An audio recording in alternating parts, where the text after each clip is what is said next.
Tim Operasi Madago Raya intensifkan patroli di jalur lintas kelompok teroris Poso. Patroli digelar untuk memastikan keamanan di Poso tetap terjaga pasca penindakan kelompok teroris. Hutan, kebun, hingga perbukitan dilalui patroli Satuan Tugas Operasi Madago Raya di Poso. Patroli diintensifkan menyusuri jalur perlintasan kelompok Mujahidin Indonesia Timur yang dijadikan tempat latihan dan bersembunyi beberapa tahun lalu. Patroli dilakukan untuk memberi rasa aman bagi masyarakat dalam melaksanakan aktivitas.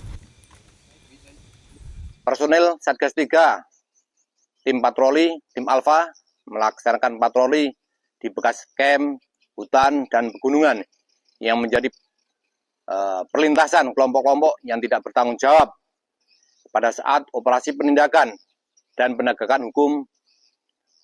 Kegiatan ini bertujuan untuk memelihara rasa aman bagi para masyarakat yang melaksanakan aktivitas di pegunungan sehingga kondisi Kamtimas semakin aman dan kondusif.